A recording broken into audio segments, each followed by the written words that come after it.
Bang Panji dibela Gibran nih, tanggapannya gimana Bang Panji?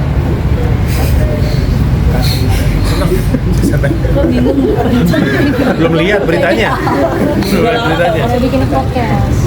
Oh ya, ya saya rasa Wakil Presiden Gibran jadi contoh bahwa gimana baiknya menangkap sebuah joke, gimana baiknya memproses sebuah joke, buat sebuah joke itu tidak perlu ditanggapi terlalu serius dan tidak perlu sampai menciptakan permasalahan. Saya rasa itu indikasi yang cukup baik. Apakah di dalam juga Artinya lampu hijau nggak kasus ini nggak bakal sampai ke ranah pengadilan?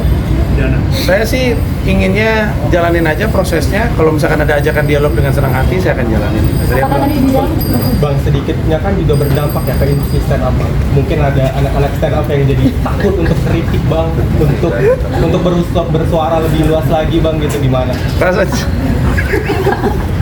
Rasanya tidak, karena teman-teman stand up comedian persis seperti saya posisinya. Kami ketika naik panggung itu adalah sebuah pertunjukan, sesuatu yang dikonsep untuk membuat orang tertawa, dan tentu ada saja kemungkinan untuk kesalahpahaman, tapi kami bersiap atau menyiapkan diri untuk dialog. Jadi nggak ada alasan untuk khawatir, karena memang dari awal semuanya termasuk saya niatnya adalah untuk menghibur masyarakat Indonesia, sesuatu yang saya rasa sangat-sangat dibutuhkan sekarang.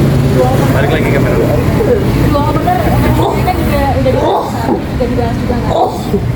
Tadi sempat ditanya siapa yang, ya ada pertanyaan terkait siapa yang ngebuka, sempat diungkap juga. Mereka sempat kesini kan hari apa gitu. Identifikasi pelapornya tadi udah dikasih tahu.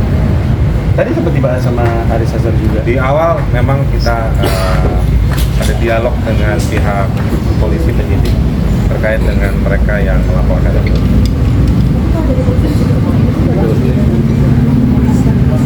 Belum, nggak ada diskusi soal itu.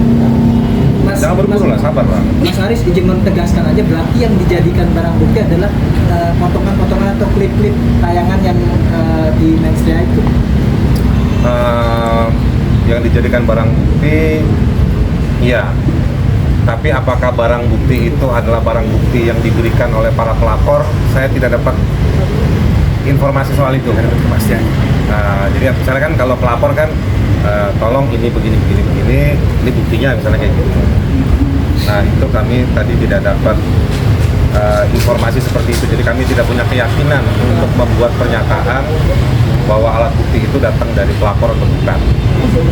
Tapi yang menarik adalah locus dan tempus. Locus dan tempus itu artinya waktu dan tempat perkara. Jadi tempat perkaranya itu di kelurahan Gelora. Dugaan saya nanti di mobil saya pulang saya mau ngecek itu di map.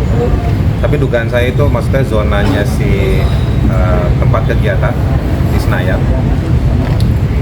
Tetapi durasi waktunya 30 Agustus sampai 7 Januari. Gitu. Saya kurang paham tadi, tapi saya biarkan aja lah. Kenapa durasinya panjang seperti itu? Karena pada hari esoknya kayaknya tempatnya udah dibubarin.